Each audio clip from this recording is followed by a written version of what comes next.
ami internaute de BTV maa ngi leen di nuyu di leen ziar kenn fekk fu ngeen nekk ci àdduna du ñu suivre tey nag seen premier numéro Star à l'honneur comme seen émission bi ni ngeen ko xamee saa su nekk rek dañ fi dalal koo xamante ne ci wàllum lu muy yëngu xamee nañ ko ci bu baax a baax aussi mu ngi ciy béy waaram donc premier numéro bi ma fi dalal docteur Malick Sène nekk consultant vétérinaire mais aussi di yëngu ci wàllum lépp luy jëm ci wàllum alimentation an jaayum ñi nga xamante ne mooy aliment wu ginaar yeeg lépp daal mu ngi ci biir donc moom nañ ko bàyyi mu nuyoo ñu daal di wéyal li nga xam ne mooy émission bi docteur Malick Sène maa ngi lay nuyu di la dalal jàmm ci Star à l'honneur. ñu lay fay di remercier di leen remercier ci invitation bi di ko rafetlu surtout bu ñu xamee ne en fait la télé là c'est une télé de banlieue donc lu am solo la pour man parce que man dama ko yàgg wax banlieue mooy suma parti man Guédiawaye mooy suma parti donc je suis très content ci seen invitation. Le plaisir est partagé. Alors ñu bàyyi la nga wax mbokk internet yi kan mooy docteur Malick Sène ak ci lan lay yëngu en tant que tel. waaw xam naa ne parler de soi-même c'est difficile présenter sa bopp jafe na man Pikine laa juddoo raame Guédiawaye màggee Guédiawaye je suis sur le plan professionnel vétérinaire là ensuite je suis spécialisé en production animale surtout en nutrition animale sama société mi ngi fii au niveau de Guédiawaye où je continue à exercer mon rôle de consultant et également am sama société boo xam ne day distribuer ay aliments di defar distribuer ay aliments partout au Sénégal. Maintenant activité alimentation animale moom au Sénégal nekk na loo xam ne am na vraiment ñoŋ na bu baax a baax a baax. D'accord. Parce que moi je me rappelle en 2006 il y avait que 6 millions de poulets de chair. Et en 2021 on parle de 63 millions de mise en place de poussins. Donc mu nekk benn boom boo xam ne vraiment bu mag la. Mais loolu li ko waral mooy aussi avancé bi ñu am ci ñi nga xam ne léegi ci dans le secteur ci chaîne de valeur bi. ñi nga xam ne ñooy tojtal poussin ñu leen di woowee couvoir. ñi nga xam ne ñooy defar aliment bi. ñi nga xam ne également ñooy tàggat éleveurs yi pour que ñoom ñëpp ñu gën cee mën a am xam-xam gën a mën a élever pour atteindre yenn objectifs yi nga xam ne de performance yi nga xam ne moom la ñuy xaar ci seen ginaar yi moom la ñuy xaar seen nag yi moom la ñuy xaar ci jur yëpp yi nga xam ne dañu koy élever pour jariñoo ko quoi. D'accord fii ci Sénégal ndax wàllum li nga xamante ne mooy yar ndax ak wàllum aliment ndax c'est accessible ndax jeunes yi ñu ngi ciy gis seen bopp bu baax ak ñi nga xam ne ñoo nekk ci secteur boobu. waaw c'est une activité bu dox la. Yar vraiment su ma njëkkee ci élevage muy yar am na différentes parties soo xoolee Sénégal am na benn phénomène boo xam ne qui est exceptionnel mooy élevage yu laadum. Sénégalais yi fexe nañ ba nga xam ne léegi mën nañ jël ay xar yoo xam ne dañ leen jéggaani woon. defar leen ba fii mu nekk nii ñu mucc ayib non seulement ne fii dañ fi jar ay dizaines voire des centaines de millions mais également dafay permettre ñu leen di mën di exporter pour améliorer yeneen races yi nekk à l'extérieur du Sénégal. Donc ce qui veut dire fii ak à l'international jokkalante bi mu ngi dox bu baax a baax. waaw mi ngi dox xam naa ne su ma paree ci kii bi dinaa la expliquer également yeneen interaction bi am ci aliment bi avec l'international. Mais soo jàppee par exemple su may revenir encore si laadum yi c'est vraiment c'est une belle réussite boo xam ne ñu bari ñu ngi ci yëngatu am ci ñi ko xam ne ñu ngi koy def ñu ngi ciy jël xale yi ñuy liggéey ñu ngi ciy gis seen bopp mu nekk activité bu dox et mu nekk également activité boo xam ne nationale parce que bu am d'intérêt national laa bëggoon wax sax parce que léegi Sénégal mën na bañ di jéggaani ay géniteurs ay xar yu góor yoo xam ne pour améliorer les races yi nga xam ne ñoo nekk fii au Sénégal mais actuellement am nañu ay races yoo xam ne suñu leen croiser ak sunu xar yi nga xam ne ñoo nekk fii mën nañ atteindre croissance bu gaaw ci en 9 mois ba nga xam ne kon problème tabaski bi mën na réglé wu donc loolu vraiment c'est un très grand succès beneen bi nga xam ne aussi am na njariñ comme ni nga koy waxee mooy aliment bi xam nga sooy bu dee da ngay def activité d'élevage sooy compter 60 ba 60% charge yi ngay dépenser aliment la et donc xam nga kon aliment boobu vraiment day nekk benn déterminant bu fort pour nga mën a réussir sa élevage effectivement et loolu nag moo tax problème yi nga xam ne moom la ñuy jànkonteel moom mooy que aliment dafa nekk benn aliment bu ñuy dundalee jur yi en tout cas ci benn pays dafa nekk loo xam ne matière première yi ñu koy defaree ingrédients yi ñu koy defaree pour l'essentiel dañu war a jógee ci gox ci kay pays boobu mais tel n'est pas le cas du Sénégal. ok Sénégal soo xoolee am na su ma jëlee par exemple alimentation pour aviculture bi dañuy utiliser ñaari ingrédients yoo xam ne ñaar yooyu dañuy dugg presque dinañ atteindre parfois même 80 à 85% de la formule li nga xam ne jur bi moom lay lekk ginaar bi moom lay lekk loolu ñaari ingrédients yi dafa nekk mboq ak tourteau de soja mais loolu lépp dañ koy jéggaani. ah oui dañ koy importer. dañ koy importer. soo jëloon rek 60 millions de poulets nga multiplier par 4 ça fait par 4 kilos ça fait 120 millions de kilos. 120 millions de kilos boobu ça fait 120 000 tonnes aliments tonne aliment bu ñu war a lekk mais 120 000 tonnes aliment boobu soo xaajee soo jëlee 60% bi. di nga am au moins 80 000 tonnes aliment boo xam ne ak 80 tonnes maïs boo xam ne suñ ko doon béyee fii dinañ ko mën a jaay facilement les industriels yi. donc mu mën a nekk développement bu am solo ci Sénégal mu mën a résorber beaucoup le chômage mu mën a fixer les jeunes à l'intérieur des pays mu mën a def lu bari daal ci économie sénégalaise. D'accord. Donc loolu nekk na quand même un facteur boo xam ne qui bloque un peu l'agriculture au Sénégal. Au Sénégal d'accord donc ci biir wax ji mooy maanaam li dañu war a côté agriculture état bi daf si war a gën a teg loxoom pour que déjà dina wàññi chômage bi mais aussi dina tax économiquement Sénégal gën a mën a développer wu volet élevage ak yooyu noonu. waaw li nga wax noonu am na solo trop. am suñu benn prof bu ñu doon wax ne labourage et pâturage sont les mamelles de l'économie. mais loolu dëgg la. soo xoolee soo jëlee la production d'aliments volailles. à peu près au Sénégal soo koy calculer war na 300 000 tonnes. ëpp na ko sax gën ko ndaw di la doon 300 000 tonnes muy élevage aviculture rek alimentation aviculture. soo jëlee xaaj bi au moins 150 000 tonnes la de maïs. mboq. imaginez loolu ñu ko doon produire Sénégal. dinañ doon dimbali. dina dimbali jeunes yu bari dina dimbali jeunes yu bari. donc secteur primaire bi. muy agriculture ak élevage et agriculture au sens large du terme. moo na résorber lu bu baax a baax chômage bi. et jox ñu ay points de croissance au niveau du Sénégal. macha allah te gis nañ ne jeunes yi ñu si bëri léegi ñu ngi dugg ci wàllum élevage u ginaar mais comme les poussins yi dafa mel ni ndax ñu ngi ci gis seen bopp poussins yi ndax yi ñuy produit fii Sénégal baax na qualité bi c'est bon quoi donc loolu lañ bëggoon xam. waaw mais qualité bi baax na parce que dinañ ci atteindre yenn performance yu am solo. c'est vrai que qualité bi du nekk loo xam ne dafa constante. sur toute l'année.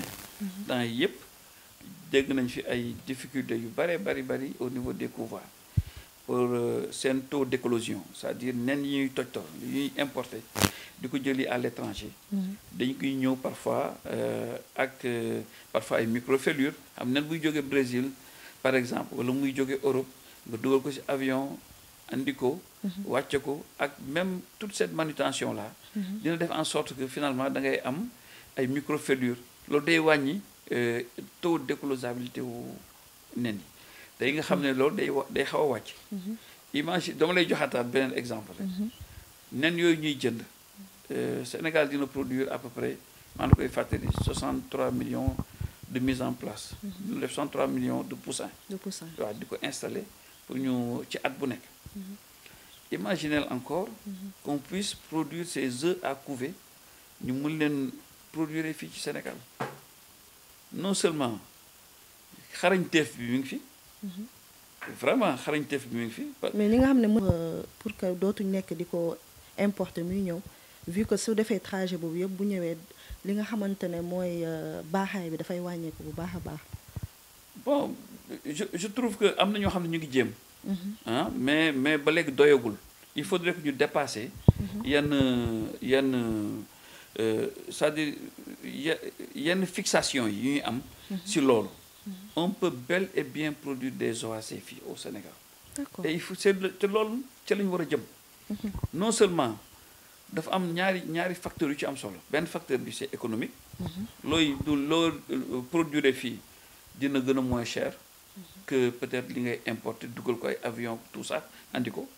mais beneen facteur bi mooy un facteur sanitaire parce que imagine nañu ñu xool ne yenn pays yi nga xam ne fa la nen yi jógee dañoo am ay problèmes sanitaires am yenn feebar yi comme lu ñuy wax comme influenza te loolu mu doon ay souches yoo xam ne mu nekk souche virus yoo xam ne dañu pathogène trop et loolu day freiner rapidement importation OAC yooyu et kon éleveurs yi dootuñu mën ci élever donc il faut que jot na vraiment secteur bi sous secteur élevage et particulièrement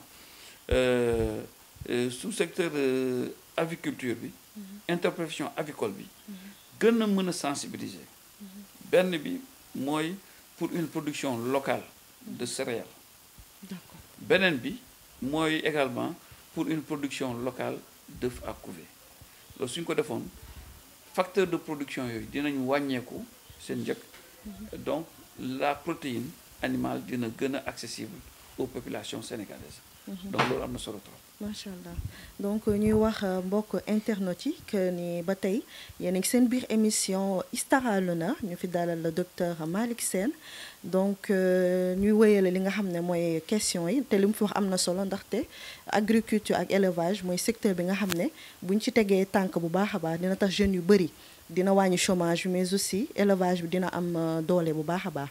alors may ñëw ci côté vétérinaire ñu ne si sa métier vétérinaire nga donc métier boobu lan nga ci mën a wax carrément. waaw xam nga métier vétérinaire moom dafa large. gars yi dañuy wax ne peut-être bu dee le médecin. day faj nit le vétérinaire il soigne l'humanité parce que ñun vétérinaire ñun ay sentinelles santé publique lañu soo xoolee li ñuy faj yépp di leen aar lu ci bari ay compagnon wu doomu aadama yi lañ wala ay doomu aadama yi di leen jëfandikoo donc ñooñu su ñu amee lu leen dal rek mais dina reflété wu dina am incidence ci nit ñi. Da ngay jël rek léegi dañu bañ ba sax di wax one health c'est-à-dire une seule santé une santé unique parce que léegi dañoo comprendre que yenn feebar yu bari il faudrait que ñëpp songandoo ko en même temps pour mën a ko daan loolu moo tax en fait njariñu vétérinaire am solo. il est vrai que nag au Sénégal bariwuñu trop. peut-être lim bi si su ma juumul daal ay 500 la ñu war a doon. ñi ci des ñii ay fonctionnaires lañ ñeen ñu ngi ci dans la recherche. ñeneen ñu ngi def exercer à titre privé. la médecine vétérinaire. mais nekk na loo xam ne permettre na également accompagnement bu ñu accompagner éleveur bi accompagnement bu ñu accompagner état bi permettre na ñu mën a doxal élevage au Sénégal. mën a kar yenn doomu jàngoro yi nga xam ne ñu ngi leen di wax souvent ay zoonoses nit day dal mala di dal nit wala mala mun na ko wàll nit et vice versa donc yooyu yëpp daal da ci am solo ñoom seen fonction seen rôle da ci am solo trop pour mën a en tout cas aar comme ni ma ko waxee sànq nekk sentinelle santé publique. d'accord li waral bëri woo leen xanaa li nga xamante ne mooy comme tubaab yi ñoom dañu gis ne ñoom côté animaux li ci jëm ni xaj yeeg yooyu noonu fii Sénégal dañ leen di xaw a négliger tuuti xanaa loolu moo tax yéen yi nga xam ne yéen a ngi ci secteur boobu maanaam ñu nekk ci ñu bëri bëgguñu spécialisé wu ci wàllum jàngu vétérinaire maanaam fii nii dañ gis ne animaux yi toppatoo bi dafa des trop par rapport ak ñu nekk extérieur. Bah, c'est relatif. On peut li nga position boobu mën nañ ko relativiser. C'est vrai que bon ñun man par exemple je dis souvent que suma xaritu étranger yi ñëw fii. dama tooñ di leen wax ne ñun sunu animal de compagnie c'est le mouton quoi. Effectivement parce que soo xoolee. li yenn fermier yi di daj ci yenn xar yi mais c'est exceptionnel. Donc du manque toppatoo. ñi nga xam ne également ils sont conscients am ay animaux de compagnie war a am xaj. ñooñu tamit. Véritablement ñu ngi def seen kéemtalaay kattan pour pouvoir vraiment apporter des solutions en tout cas pour andil leen aaral leen yenn feebar yi. Ils le comprennent c'est-à-dire li ñu jar a def rek mooy augmenter notre sensibilisation. Pour que ñi nga xam ne dañoo am animaux de compagnie. xam ne dañ leen war a aar dañ leen war a fajal yenn feebar yi. Maintenant le fait que mu nekk benn activité boo xam ne gisuñ ci bu bari Sénégalais yi. c'est toutes les matières scientifiques même soo jëlee dans le domaine médical santé humaine. soo xoolee Sénégal mais li mu am ci médecin bariwul ah. bariwul non je ne pense pas. D'accord. Et waxuma la nag kon santé animale. Là également ben on a am nañ fi benn école boo xam ne Sénégal da ko fi bokk ak fukki pays lu ëpp fukki pays ak ñett. Ku nekk da ngay yónnee say kii fii nu mu tudd say étudiants fii pour ñu jàngat ko ñu jàng ko. waaw il faut dire que nag soo xoolee Afrique de l'Ouest école boobu rek moo fi nekk quoi. Donc du mën a former. waaw moo tax ñenn ñi dañuy ragal pour dugg ci secteur mais ce qui est sûr c'est que de plus en plus jigéen ñi les étudiantes comme les étudiants góor ñi ñu ngi ciy dem di ci tàggatu. parce que gis nañ ne am na solo. ñëpp ñu ngi comprendre actuellement enjeu wu en tout cas santé animale. nan lañuy ak production animale nan la ñuy def pour que véritablement dina am en tout cas beaucoup d'apport sur le développement d'un pays.